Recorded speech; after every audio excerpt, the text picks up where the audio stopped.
Adolfo Alvarado Belloso, nuevamente en el conversatorio virtual sobre temas procesales, programa que la Academia Argentina de Derecho Procesal hace como extensión universitaria del curso de posgrado de maestría en Derecho Procesal de la Universidad Nacional de Rosario. Días atrás tuvimos la oportunidad de participar en un conversatorio, una conversación muy entretenida, muy culta, entre un paraguayo, discípulo de la maestría, egresado de la maestría, hablo de Fermín Canteros, y la profesora Eugenia Ariano Deo, que está acompañándonos ahora en Lima, Perú. Ella es profesora de la Universidad Nacional de San Marcos, que es la más antigua de América. Su lengua materna es el italiano, y gracias a eso hemos contado con innumerables traducciones de las obras que nos interesan en cuanto muestran el autoritarismo vigente en los códigos y en las normas procesales en general. La charla entre Eugenia y Fermín pasó por varios carriles, y entre ellos alguno que hizo referencia a Cipriani, a Franco Cipriani, quien fue ordinario de la Universidad de Bari en el Adriático italiano, y también se recordó la figura de Franz Klein. Son figuras que el procesalismo moderno no conoce, no sabe de quién estamos hablando, ni tampoco las cosas interesantes que se hicieron a partir de esas ideas. Por eso es que yo repito esta conversación ahora yo con Eugenia Ariano, porque los dos somos los dos únicos americanos que han sobrevivido en la firma de La Moción de Valencia. Es un libro que, una declaración importante que se hizo en la ciudad de Valencia en el mes de enero del año de 2006, y que se reprodujo en este libro que acabo de mostrarles, que se llamó Proceso e Ideología, que se publicó en la Argentina, en Colombia, en Brasil, en Chile, en España, en el Perú, bajo la comandancia del profesor de Valencia, don Juan Montero Aroca. Quiero recordar que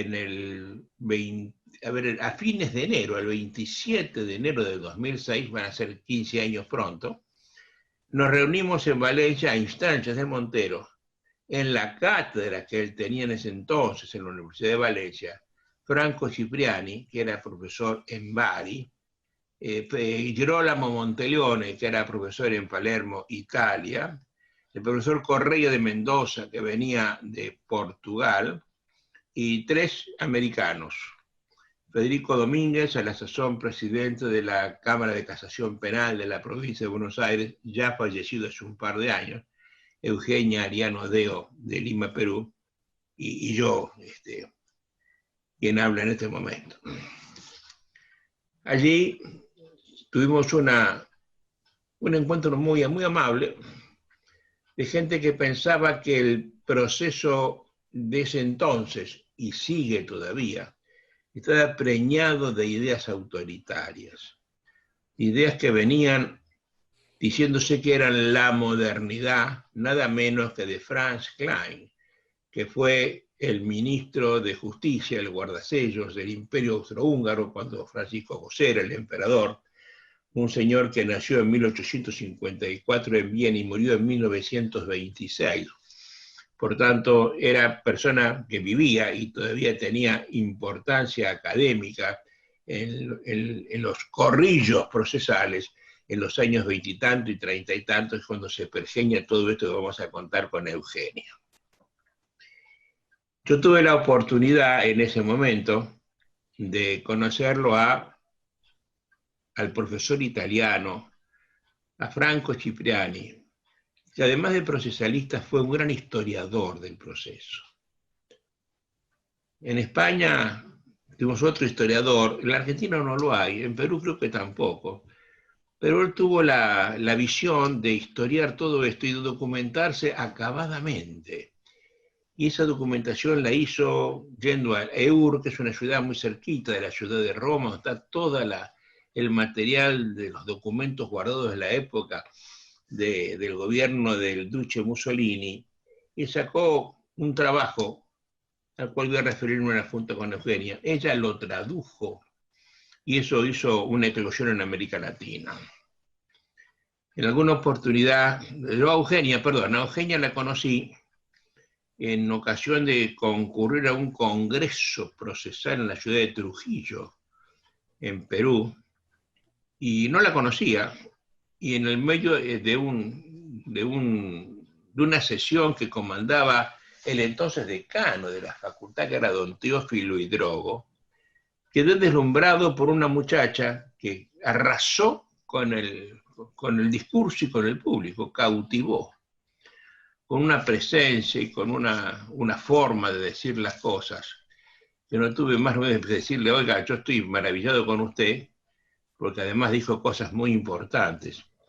Y logré que la Facultad de Derecho de la Universidad Nacional de Rosario la invitara para dar alguna clase en la entonces dirigía la maestría, y tuve la suerte que también compartiera unos días en el Congreso Garantista Nacional de Derecho Procesal Nacional Garantista, que a ese entonces anualmente hacíamos en la ciudad de Azul.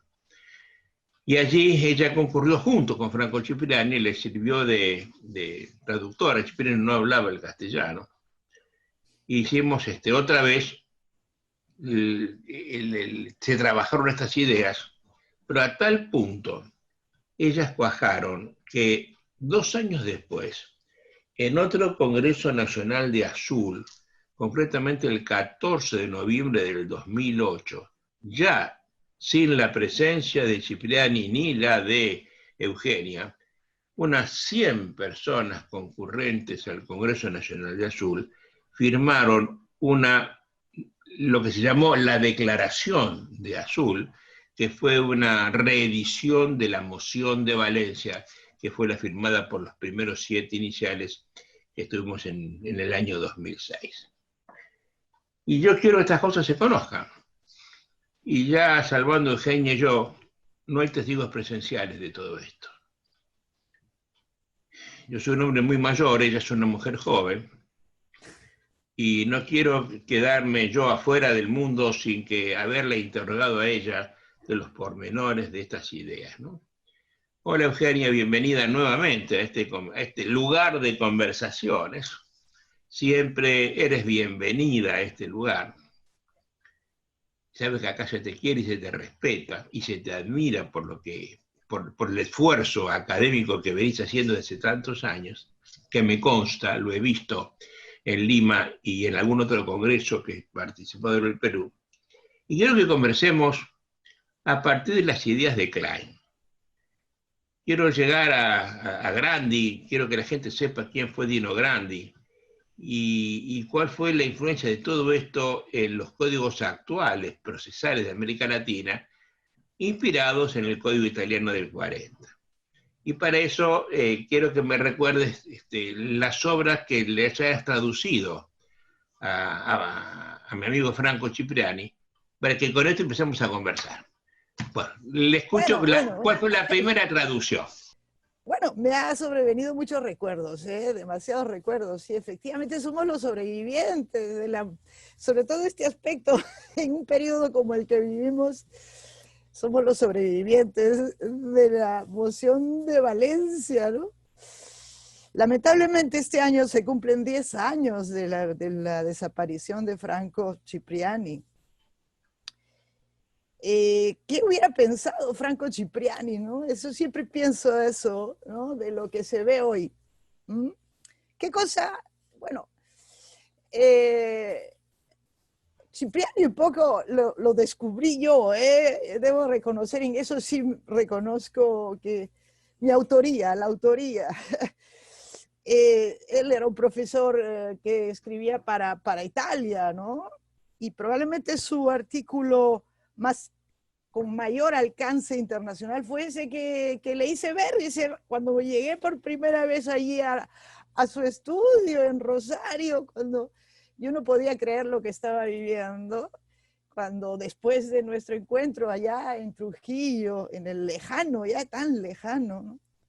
1998, pues me llevó, ¿no? Me llevó primero, ¿no? Primero estuve en Buenos Aires con Federico Domínguez, que era un amor de persona, y luego allá en Rosario, y le llevé mis fotocopias, ¿no? Mis fotocopias, y me dijo, pero yo lo tengo, yo lo tengo, porque efectivamente Cipriani mandaba, ¿no? Mandaba sus separatitas, sus fascículos, pero nadie le había dado bola.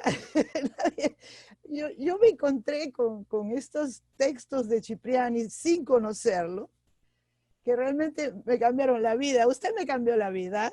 Y Cipriani intelectualmente o sea, me hizo cambiar de rumbo, porque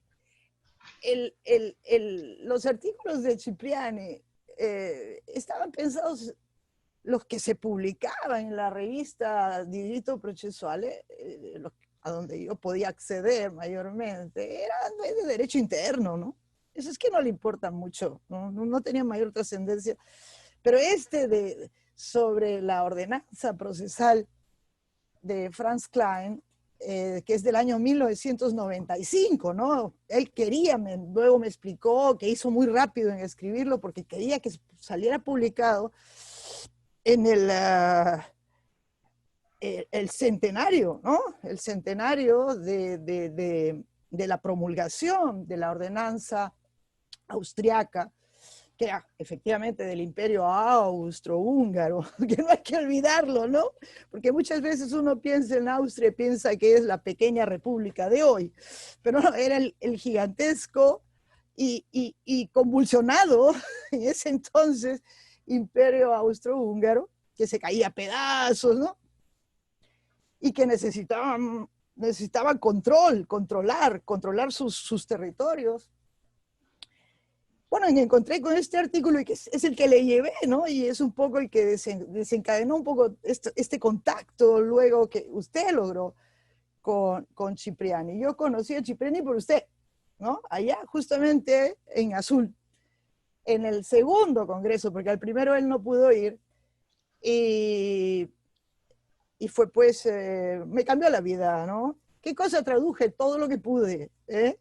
Lo pequeño, ¿no? Los pequeños. Pero a comenzar por este que era el más incisivo. ¿Por qué no me dices primero quién era Cipriani? Bueno, ¿quién era Cipriani? Cipriani era un profesor más de derecho procesal hasta que se dio cuenta de que estaba en el camino equivocado. Él, antes de 1989, lo cuenta, pues él repetía, bueno, se interesaba en temas de divorcio. Aquí a mi costado tengo todos los libros que él me envió. Y aquí están sus estudios sobre el divorcio, que son los viejos textos, ¿no? Sobre el proceso de divorcio, sobre la separación y el divorcio, y un tema pues propio del derecho italiano que no tiene mayor alcance por más allá de las fronteras italianas, que es una figura del reglamento de jurisdicción, pero que ya tenía él ahí anidado, ¿no? En este texto, esta idea libertaria, ¿no? Bueno, en el reglamento de jurisdicción, regulamento, no sé, nunca he sabido cómo se traduce, porque es una impugnación especial italiana. Ya había cierto germen de ideas libertarias, pero el vuelco de Cipriani, y él mismo lo cuenta, se produce cuando él, por casualidad, empieza a indagar sobre la historia de los procesalistas italianos, y que luego termina en este maravilloso libro que es Historia de procesalistas y oligarcas, que es un libro de la antihistoria, o sea, escribe una historia completamente distinta de aquella que es comúnmente narrada sobre Chiovenda y sobre los personajes de aquel entonces, Calamandrei, los conflictos entre Calamandrei, y Carneluti y todo lo que circundaba, ¿no? Es una historia casi novelada, es un libro hermoso. Ese libro nunca ha sido traducido. Sería muy difícil de traducir, ¿no? Se requeriría de un traductor en serio, no un traductor de ocasión como soy yo. Y por lo tanto lo que yo he traducido de Cipriani son sus estudios menores, menores por decir, por darle un nombre. En este libro que armé yo, que tampoco, que al igual que el libro de proceso de ideología se ha difundido muy poquito, porque se hizo un tiraje muy pequeño aquí en Lima, pero que es un libro del cual yo estoy muy orgullosa, ¿no? De vez en cuando lo releo, ¿no? Y hay mucho por extraer, pero definitivamente el texto más contundente de Cipriani, y es el que sacó mayores chispas, es este sobre Klein, ¿no? Pero en referencia a Italia, ¿no? Y porque pone en jaque todo lo que siempre nos ha sido dicho y lo que yo siempre he oído sobre las bondades del proceso austriaco, ¿no? Que es un proceso construido desde el punto de vista del juez, lo cual me parecía y me parece, visto a la distancia, absolutamente normal si lo contextualizamos, ¿no? Temporalmente. Es decir, un proceso construido para que el juez, que era un funcionario no independiente, controlara la situación, tuviera el control de la situación.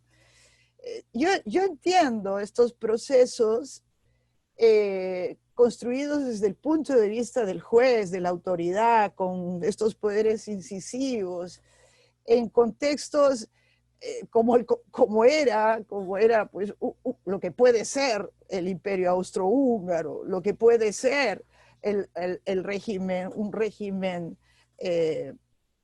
no digo autoritario, totalitario, como el que se termina instaurando en, en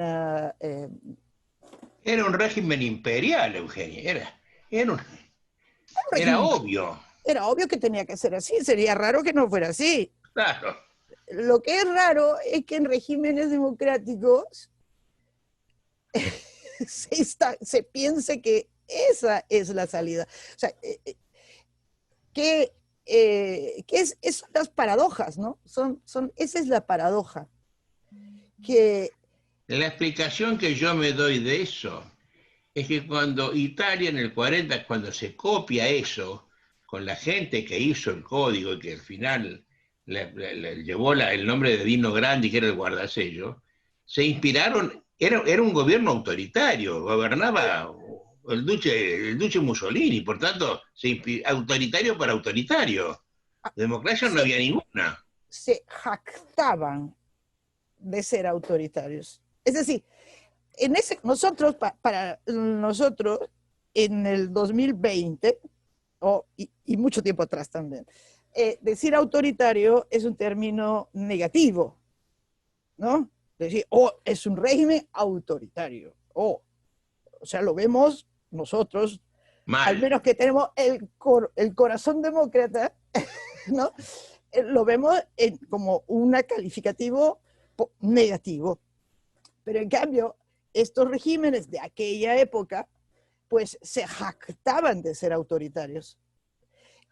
Está todo lleno, ¿no? Lleno de... Yo siempre leo, disculpa que mueva las manos, le leo a mis alumnos esto. Este es el Código Civil italiano de 1900, publicado en 1942, porque el Código Civil italiano quizá está más influenciado de las ideas fascistas que el propio Código Procesal. Entonces parece una paradoja, ¿no? Parece una paradoja. Pero todo el Código Civil, por obra que viene promulgado a pedazos, ¿no? Pedazos, pero termina de promulgarse ya en texto integral en 1942, por disposición del acto de promulgación, tenía que ir precedido, ¿no? Precedido de la Carta del Laboro. La Carta del Laboro es de 1927, es del 21 de abril de 1927, que arranca con un artículo 1 que es una maravilla. ¿Ah? Es una maravilla. Dice, la nación italiana es un organismo que tiene fines, vida, medios de acción superiores por potencia y duración a aquellos de los individuos divididos o agrupados que lo componen. Es una unidad moral, política y económica que se realiza integralmente en el Estado fascista. Este es, ¿no? Ese es el contexto. Y se jactaban. Eso es el ideario, la Carta del Laboro resume el ideario del fascismo, ¿no? Y eso es el achatamiento, no me viene la palabra, es el individuo, no es nada, es parte del colectivo, ¿no? Que todos tienen que tener un objetivo común.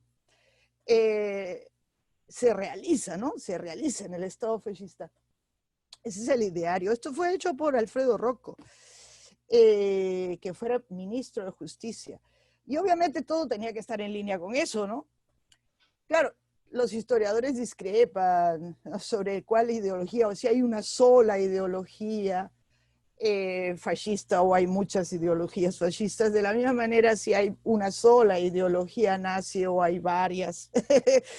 Pero con todo tienen este denominador común que es el desconocimiento, ¿no? El desconocimiento del sujeto, ¿no? De la persona, para que estar imbuida dentro del colectivo. Es un colectivo, ¿no? Oye, en consonancia con eso, en la Argentina siempre se dijo que en el proceso penal el imputado era el objeto, no el sujeto, era el objeto del proceso penal, ¿no? Es la idea. Eso se enseñó en Córdoba durante los años 40. Ah, sí, no, claro que sí. Pero en el penal quizás es mucho más evidente, ¿no? Es mucho más evidente. También tengo el código, ahí lo tengo arriba, pero si me muevo... No, no te muevas. No. Tengo la exposición de motivos del código del 30, el código penal y procesal penal del fascismo, en donde las ideas fascistas, porque es obvio que aquí sí se plasman mejor en una codificación penal y en una codificación procesal penal.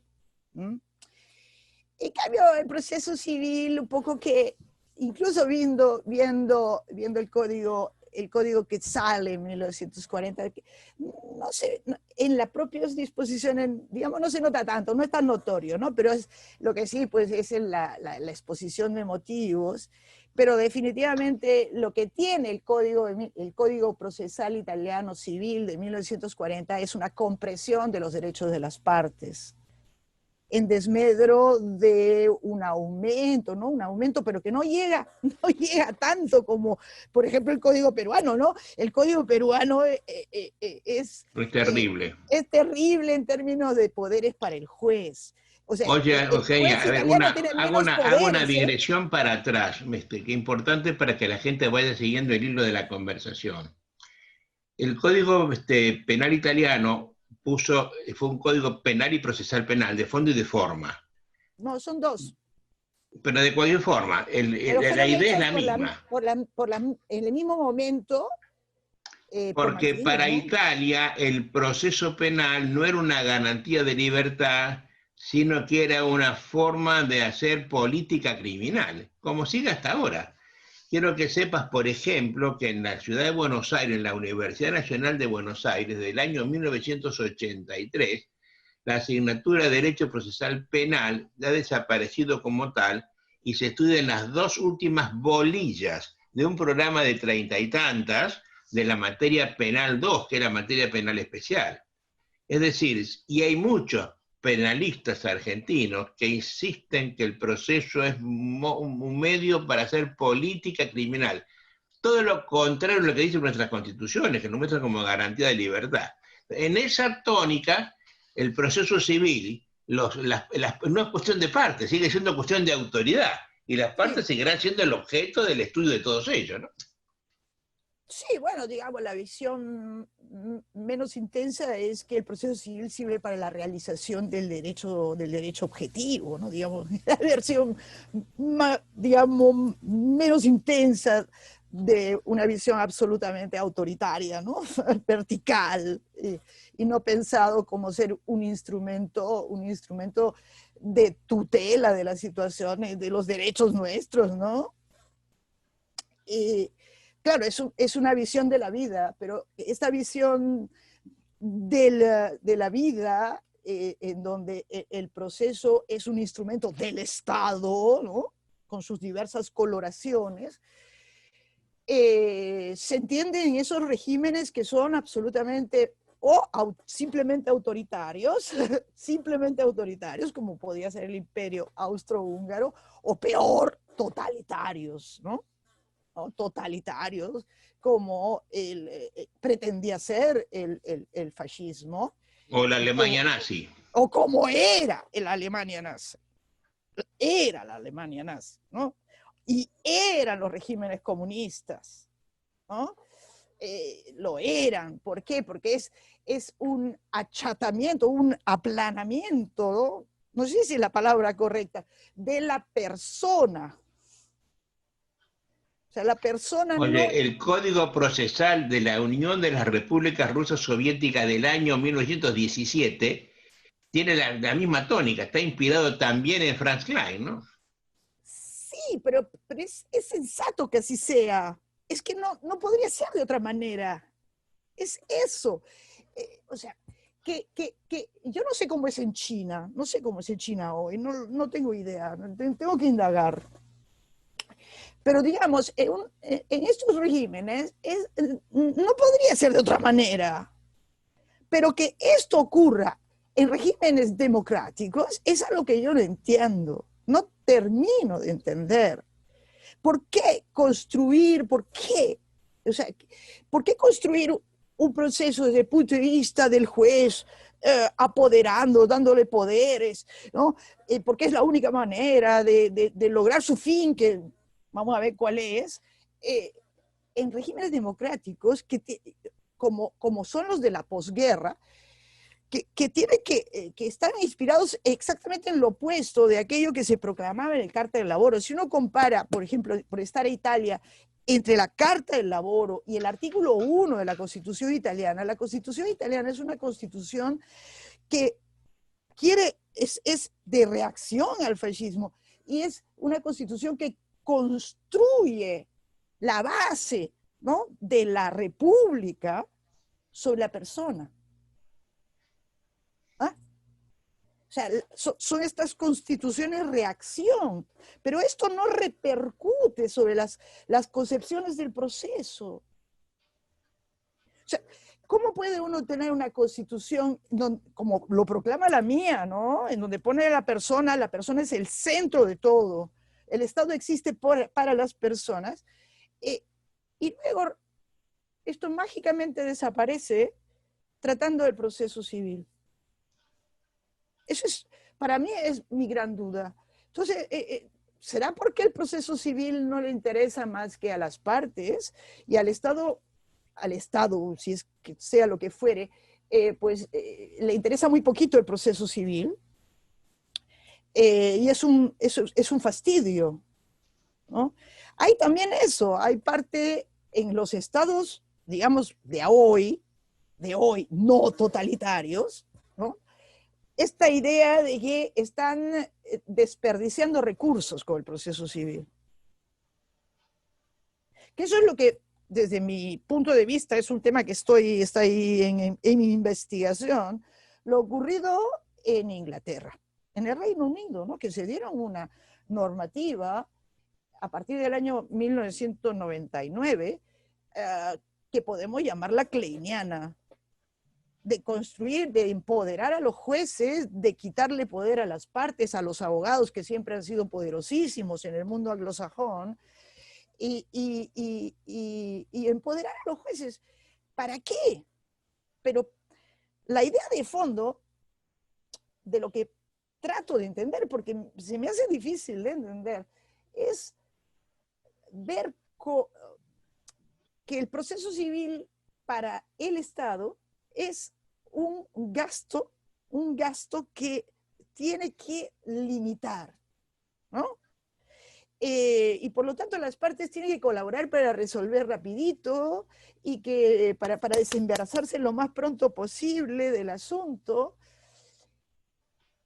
Y eso no me parece conciliable con las ideas que tanto se nos venden, ¿no? De la persona, que es además lo que viene Ni de la impuesto. propia Constitución, ni de la propia Constitución. Y con la declaración, yo agregaría algo más universal, ¿no? Un poquito más extensivo, más ancho, que es la Declaración Universal de los Derechos del Hombre, ¿no? Que está puesta justamente para eso, ¿no? Es una reacción a los totalitarismos de derecha que habían sido vencidos, pero naturalmente no a los totalitarismos del otro lado, ¿no? Que subsistieron tanto tiempo. Hay países, me permite una cosita, hay países democráticos como el Portugal, por eso sería interesante conversar con Correia de Mendoza, que también es una voz solitaria, ¿no? Es una voz solitaria en el Portugal, que no solamente han mantenido lo que era connatural en el Portugal fascista, ¿no? De Salazar, que es el estado corporativo de Portugal, sino que lo han empeorado más, o sea, han aumentado cada vez más los poderes de los jueces, tanto que en la última versión de código, que es del 2013, que se dieron uno nuevo, han eliminado la palabra dispositivo. O sea, el principio dispositivo ya ni siquiera lo mencionan. No, es algo que es difícil de entender. A mí se me hace difícil de entender. ¿Será que yo soy la equivocada? A veces digo, yo seré yo la equivocada. Pero oye, todos, no estás equivocada. todos, hasta los países más refractarios a estas ideas que son abiertamente, por lo menos autoritarias en sentido negativo, pues terminan consagrando procesos civiles no pensados para resolverle los problemas a las partes y no se sabe para qué. No, esas son para mí las paradojas, son paradojas. Oye, Eugenia, a ver, yo, después de estar 34 años en el Poder Judicial, he ejercido durante 26 la abogacía, una abogacía intensa, de la cual he abdicado el año pasado. Yo fui aquí quien lleva la matrícula es el Colegio de Abogados, y fui a cancelar mi matrícula y hay que firmar un papelito para decir por qué uno se va. Y yo que todavía estoy lúcido, me pregunté, ¿y usted por qué se va? Y yo le dije, hay que ponerlo si tiene que ponerlo. Entonces puse por hartazgo. Me voy porque estoy harto de todo esto, ¿no?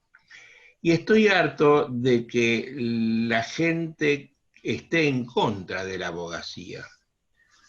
Cuando a mí me tocó hacer la ley orgánica de mi poder judicial, yo al abogado, que era hasta ese momento un auxiliar de la justicia, le di el carácter de coadyuvante esencial de esa justicia. Era un pleito sin abogado. ¿Qué te cuento? Un pleito penal, ¿no es cierto? Una acusación penal sin abogado, bueno, es un derecho humano elemental, ¿no? Pero no se ve así en la abogacía civil. Y entonces lo que estamos viviendo es que se le tiene una enorme desconfianza al abogado, porque alonga los pleitos, porque molesta, porque chicanea, y entonces, primero se lo elimina de los procesos. Hay un montón de procesos en América Latina donde se prohíbe la presencia del abogado. A mí me ha tocado, en una audiencia de conciliación, echarme de la audiencia para que el juez pueda hablar con las partes, ¿no es cierto? Tuve un escándalo, tuve que hacer allí, pero esa es la idea. Es decir, no se comprende que esto es un método de debate. Creen que es un método de investigación, y entonces la figura principal es el juez, y las partes son nadie. Lo que estás diciendo vos es exactamente a la inversa. El proceso nace como garantía para mí. Está para que yo me defienda el que me puede quitar la vida y la libertad, no exactamente al revés. Pero esa es la tónica universal.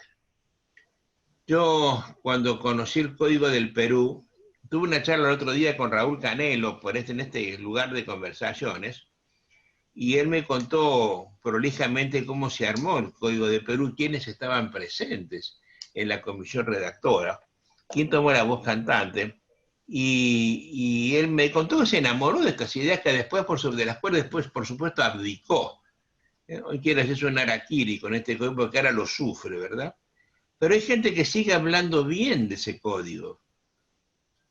Yo sigo mucho por las noches, hay un programa desde que sale desde televisivo y por internet, que sale desde el Poder Judicial de Perú, se llama Legis Perú, donde aparecen videitos de juicios.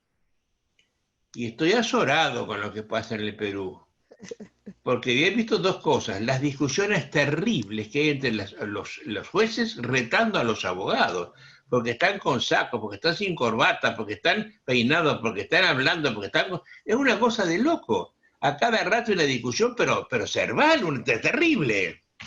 Y además estoy azorado con el cuento de la prisión preventiva por 3 años.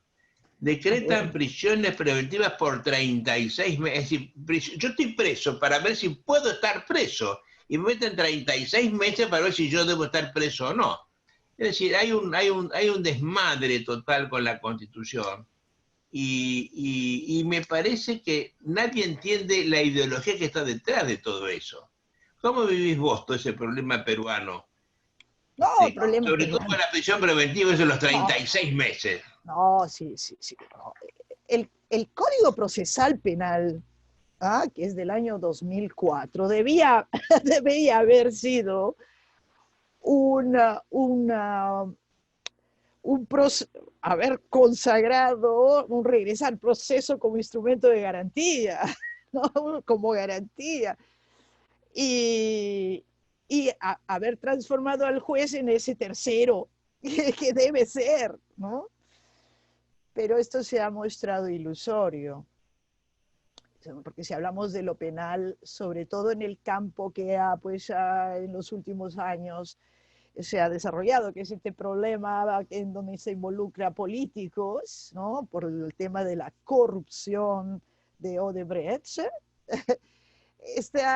Yo quedo espantada, ¿no? Espantada. Son años que vivo espantada de lo que ocurre cuando un fiscal pide prisión preventiva. Y lo pide y se la dan, ¿no? Y bueno, ahí está todo trastocado, ¿no? O sea, completamente trastocado. Trastocado lo que debe ser un juez de garantías. Qué curioso, ¿no? O sea, ese juez que está para detener al poderoso fiscal resulta ser su gran aliado, ¿no? Y todo lo que pide se lo da, casi siempre. Y si por ventura hay un juez que le dice, no señor, no señor, no le doy lo que usted pide, ese la acabó. ¿Qué? Es sospechoso. Está aliado La con la prensa corrupción. amarilla encima. Sí, está aliado con la corrupción. Ah. ¿Eh? Sí, 36 meses. Tenemos a la gente metida presa 36 meses. Algunos han logrado salir por el problema de la pandemia, pero todavía hay muchísima gente de estas que son pues los que hacen noticia, que están presos y no tiene cuándo acusar. ¿No? No tienen cuándo acusar los fiscales. Ni siquiera no entran a juicio. y se llevan a cabo espeluznantes audiencias de horas, de horas, de horas. Eso era el campo penal, ¿no? Horas y horas en donde el fiscal lanza, y esto se transmite por televisión, se transmite por internet, y donde el sujeto cuya prisión se pide está pobrecillo, él sentado ahí horas de horas de horas, y luego el juez, cuando finalmente va a decidir, se toma otras horas de horas de horas en nombre de la oralidad, en hablar, ¿no? En relatar su decisión sin decir la decisión. Entonces, una de las cosas que a mí me llega hasta, me conmueve por esta suerte de tortura, ¿no? De tener a un sujeto, una persona sentada, escuchando, y todavía no sabe si va a regresar a su casa o va a terminar preso. Porque lo dice al final, después de 5 horas. No, esto es una recaída, ¿no? Es una recaída de las garantías, que era la intención del Código del 2004. Y por lo tanto es una degeneración inquisitiva, ¿no? El fiscal es el rey que tiene un aliado en el juez. O sea, no hay equilibrio, ¿no? El abogado habla, pero nadie lo oye. Y bueno, la suerte ya prácticamente está echada. Ya se sabe que cuando se pide prisión preventiva, lo más probable es que venga otorgada, ¿no? Es lo más probable. Eso es terrible, ¿no? Es terrible. Porque son casos mediáticos, hacen noticia. Oye, Eugenia, por lo Pero eso menos es en el el penal. Perú... En civil, en civil se insiste, no, yo no veo horizontes. En realidad, la situación existente en el Código Procesal Civil, este código, que sí es un código efectivamente inspirado, ideológicamente autoritario, vamos, punto. No se sabe por qué. Inconciliable con la constitución que estaba vigente en su momento, que era la de 1979, que era una constitución de salida de una dictadura y que había puesto pues, a la persona como centro del sistema. Inconciliable en su momento, inconciliable incluso con la constitución que tenemos, vigente, que reprodujo aquello de que la persona es el centro de todo, ¿no? Y para eso tenemos que también regular el proceso civil, penal, todo. Pues yo no veo salida. Yo veo que esto empeora en lugar de Oiga, mejorar. ustedes no tienen salida, porque además la normativa procesal es coherente, es autoritaria en lo penal y en lo civil, que te cuento en lo laboral y compañía. En No, cambio, en la Argentina, déjame que te cuente esto porque no sé si lo sabés, en la Argentina tenemos un código procesal penal que se dice acusatorio y que en algunos lugares se practica de esa forma, donde el juez mira, escucha y se calla la boca, no pregunta, no interviene, al lado de un código procesal civil que es francamente autoritario, donde el juez tiene el deber de probar de oficio o la facultad de hacerlo. Entonces resulta que yo tengo acá en mi país una normativa incoherente, que es el código, el juez de lo civil, si lo castigo, si no pregunta. Al juez de lo penal lo castigo, si pregunta. Por tanto, la incoherencia es notable, ¿no? Pero los penalistas en la Argentina han superado, se han dado cuenta de que esto va en contra de la Constitución y que estamos hablando de garantía, pero no los penalistas penales. Oye, cada vez que yo voy a Perú y veo un congreso me asusto. Estoy escuchando a los popes del procesalismo peruano y salgo espantado.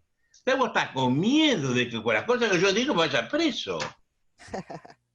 Porque por lo menos son coherentes, ¿no? Pero ¿Qué pena ella? ¿De dónde sale el Perú autoritario como está en su normativa procesal? No, pero no ¿De es la dónde normativa. sales? No es la normativa. Eh, o sea, el código del 2004, Código Procesal Penal, es un código acusatorio. Pero no es acusatorio. Donde, Es acusatorio. Es donde el juez lo está acusatorio, subrogando al pero, fiscal, mi querida. Lo he visto pero al juez en el preguntar lo comportamiento que se le ocurre al imputado. no. Eh, digamos, el modelo del 2004 es un modelo acusatorio a la italiana, ¿no? O sea, tenemos el juez de la investigación preparatoria y tenemos al juez de juzgamiento separado. El juez de la investigación preparatoria debería ser el juez de garantías, pero no se comporta como un juez de garantías. Eso ya es un problema de que él no se ha internalizado lo que es un juez de garantías. Es el que le pone el freno al poderoso fiscal y trata de la manera igualitaria al que se pretende, bueno, al que es el sujeto débil, como dice el Ferraioli, ¿no? Que es en este caso, cuando están en la fase de investigación, el investigado, ¿no? Y debería equilibrar las cosas, ¿no?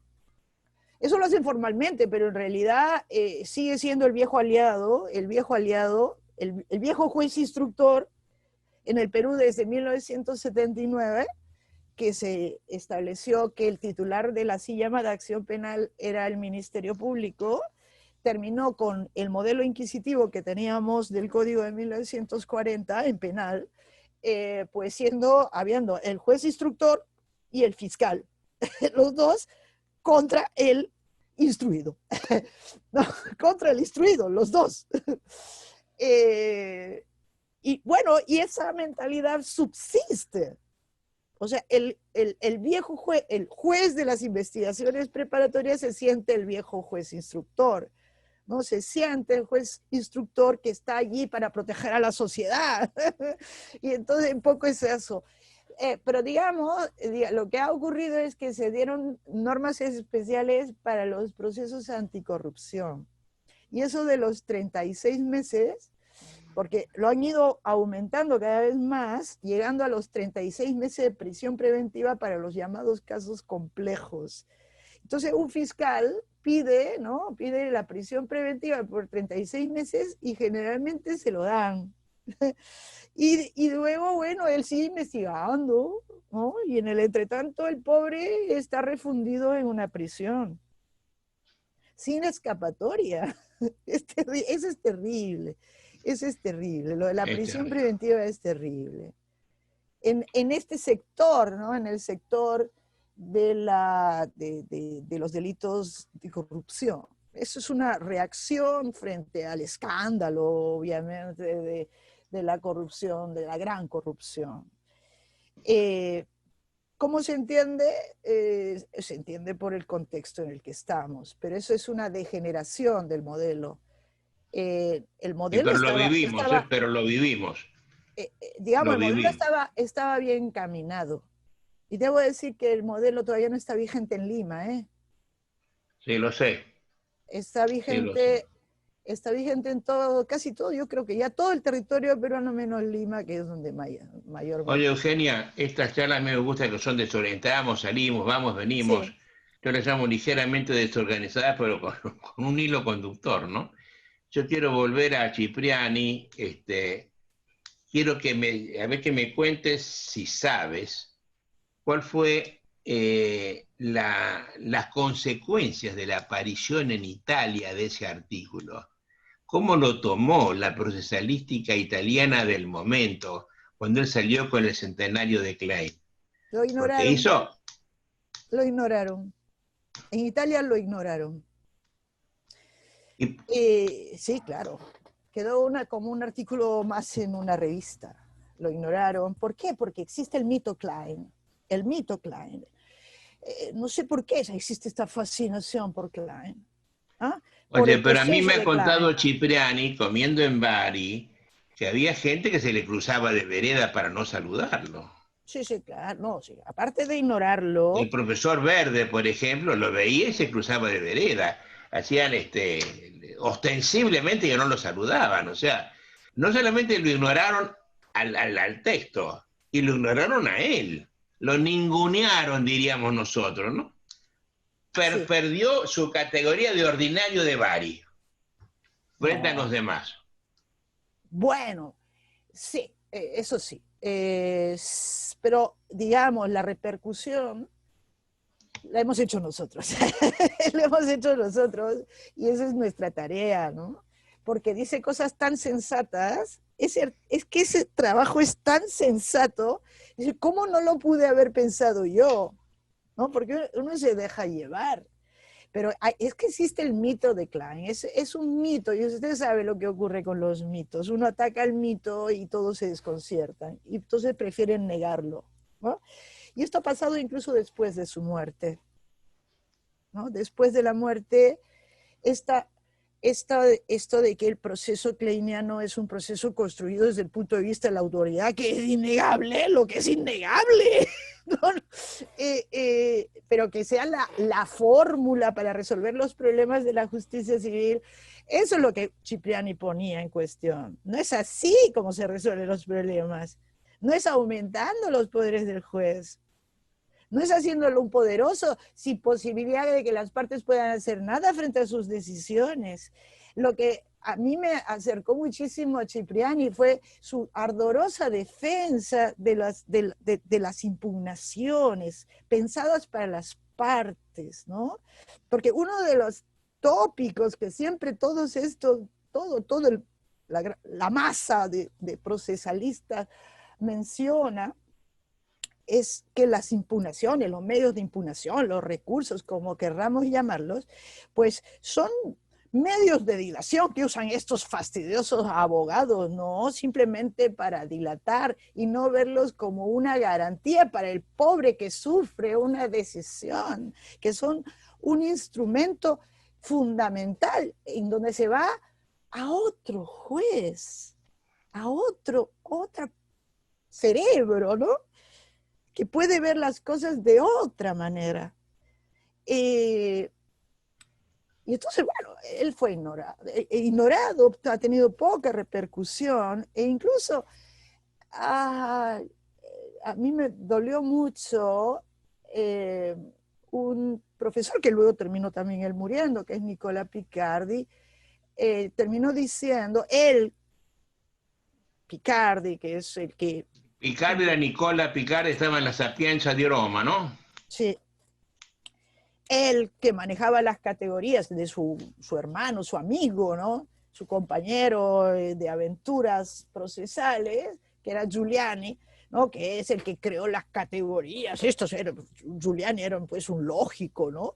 Del el orden isonómico, palabras raras, ¿no? Orden asimétrico, para no decir lo que nosotros abiertamente decimos, el proceso autoritario o el autoritario y el paritario, ¿no? Porque eso significan, en un artículo posterior a la muerte de Cipriani, dice, no, el proceso de Klein no es autoritario, o sea, no es asimétrico. ¿Cómo no va a ser asimétrico en su terminología, no? Es decir, tiende a negarse. Pero ¿por qué uno es que no es un hecho histórico, no es un proceso que ya terminó en el museo, o sea, un modelo procesal que terminó en el museo, sino que es el modelo que todos quieren imitar, ¿no? Que todos quieren imitar, hasta los ingleses, ¿no? Eso es lo máximo. Eso es desconsolador, ¿no? Y no es así, o sea, no debería ser, no debería ser así, porque eso tampoco conduce a la solución de los problemas, ¿no? No es eso, los procesos así construidos, pues no resuelven los problemas de la justicia civil, ¿no? Son otras las medidas que hay que tomar. Y hay que pensar que el proceso, sobre todo, ¿para qué es? ¿No? Es para resolverle el problema a las personas como instrumento, ¿no? De solución. pero teniendo en cuenta pues a las dos partes, ¿no? Bueno, ese es un... Oye, acá en Argentina, el profesor Omar Benaventos, está en Rosario y en Belgrano, y una frase muy linda que dice, a ver, cuando está comparando el sistema acusatorio del juez tercero, del juez no subrogante del fiscal, dice, si yo tengo un secuestro de una menor, seguido de violación, seguido de muerte, el juez que actúa en el proceso está vedado de preguntar. Pero si tengo un proceso civil por 1 kilo de queso que Ah, alguien compró y no pagó, después se mete en la casa, sí, pregunta, mira todo, ¿no? Qué incoherencia, ¿no? sí, Y eso que es tan claro y tan lógico, nadie lo ve. Yo no conozco un procesalista de los que llaman activistas acá, no solo que lo acepte, que lo vea. Sí, es verdad, hay otra visión de la cosa. Nunca lo encontré, ¿eh? Y la grieta es cada día mayor. Y lamentablemente los códigos los están manejando los activistas. Y entonces mayor empoderamiento para los jueces. Y eso ya sabemos que no sirve. que no sirve. Seguimos haciendo hace 70 años exactamente lo mismo, queriendo buscar diferentes resultados. Y es inútil. Sí, es que no sirve. El proceso llevado por el juez, ¿no? El proceso llevado por el aparato judicial, que es un aparato que encima no funciona y queremos darle más poder a lo que no funciona, ¿no? O sea, el gasto, si lo hablamos en términos de empleo de recursos públicos, eh, está en hacer que las partes hagan lo que tienen que hacer y el juez lo que tiene que hacer, ¿no? Y el juez tiene que resolver, ¿no? En base a un método, que es el método procesal. Eh, y no llenarlo de poderes. Y ahora, como conversaba con Fermín el otro día, que a mí me llama la atención, los nuevos eslogans que se están lanzando, la cooperación, que las partes tienen que colaborar todos en un trabajo conjunto, colaborativo con el juez para resolver la controversia. De una incoherencia lógica, de una absurdidad Y manifiesta, ¿no? el otro lema es el del abuso del proceso para atacar a los abogados, ¿no? El del abuso del proceso. Y este del juez gestor, ¿no? El juez gestor, que es un reciclaje del juez director, ¿no? Pero ahora gestor, Sí. ¿no? El juez ahora gerente, ¿no? El juez gerente, donde le ponen pues conceptos de que vienen de la administración, ¿no? El juez que gestiona el conflicto y estas cosas que enamoran Oye, mucho. hay un juez de primera instancia, un juez federal brasileño de nombre Eduardo da Fonseca Costa, que está liderando un movimiento garantista en Brasil a través de una entidad que se llama ABDPRO, Asociación Brasileña de Derecho Procesal, y que un juez sea garantista es un milagro de Dios, es prueba de la existencia de Dios, porque Sí, ¿no? es una cosa Es que los antinómica, hay, ¿no? ¿no? Los ¿Eh? hay. Correia, Sí, en el claro, nombre, pero es y juez. yo fui juez garantista, ¿eh? Pero bueno, pero hoy, oye, ha hecho un trabajo espectacular definiendo al juez de cada una de las ideologías políticas. El juez del liberalismo, el juez del socialismo, el juez... Mira qué cosa interesante. Voy a tener un conversatorio la semana que viene con él porque me llamó la atención lo que ha hecho, cómo lo estereotipó. Bueno, lo tengas, te lo voy a mandar para que te deleites con eso. Magnífico. Mi El juez, querida Genia, llevamos 1 hora conversando, se me pasó volando el tema. Me parece que, claro, nunca cerramos un tema porque estamos dejando cosas abiertas para que la gente imagine que hay mucho más detrás. Pero han quedado nombres: Klein, Cipriani, Monteleone, Montero, Correia, Ariano, cosas que la gente puede buscar en Google para ver qué tienen escrito, dónde están, ¿no? Yo me tomé el trabajo de ver Franz Klein. Si lo busca en Google tiene 4 datos. No, nadie sabe quién fue ni qué hizo. Aparece cuándo nací, dónde y dónde morí, cuándo, punto, ¿no? Es solo famoso entre los procesalistas. Y debo decir que quien lo hizo famoso, quien lo hizo famoso fue Mauro Capelletti. ¿Ah? Debo decirlo. O sea, mucho de lo que circula en Latinoamérica se debe a Mauro Capelletti.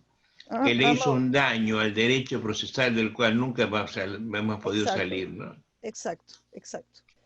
Y bueno, yo quisiera cerrar haciendo una invocación a quienes pues nos escuchan a no ser conformistas, que es algo que siempre le digo, ¿no? De siempre cuestionarse todo, ¿no? De cuestionarse todo. Y eso es lo que yo le digo a mis alumnos, ¿no? Todo lo que yo digo, póngalo en cuestión. Y todo lo que oyen de otros, póngalo en cuestión. Traten de pensar con su propia cabeza y no se dejen seducir, ¿no? Eh, estas ideas que circulan, piensen bien y tomen, ¿no? Cada uno piense y encuentre sus propias respuestas, Estás pensando, poniendo en la modernidad el falsacionismo popperiano, ¿no? Qué bueno que traerlo a la realidad, ¿no? Duden, duden, pongan en duden, sí, cuestión siempre todo, ¿no? hay que poner siempre todo en cuestión, hay que tener, es algo, ¿no? Es algo muy importante, la duda, quien no tiene dudas es peligroso, es peligroso. Oye, Eugenia, con todo mi afecto te agradezco muchísimo este encuentro. Soy yo quien agradece, maestro, Este, por estar pronto tendrá cerca. noticias nuestras y esperamos volver a encontrarnos en Azul cuando esta pandemia se levante. Oh, O te voy a invitar para el nuevo Congreso de Azul que se va a hacer ahora en noviembre, aunque sea por Zoom, queremos ah, tenerte allí. Ya estás invitada, ¿eh? eso es más factible porque yo no puedo moverme, ya casi ni me muevo de mi casa porque yo estoy de cuidadora de mi mamá. Sí, ya lo sé, ya lo sé. Entonces, hasta esto ya no pasa, ¿no? Esto se corta. No, pero bueno, está bien. No, no te lo puedo cortar. Pero hagamos esto. Yo te agradezco mucho, y nos quedamos de aquí en más vos y yo. Hasta pronto y hasta Hasta siempre, mi pronto y querida. muchas gracias.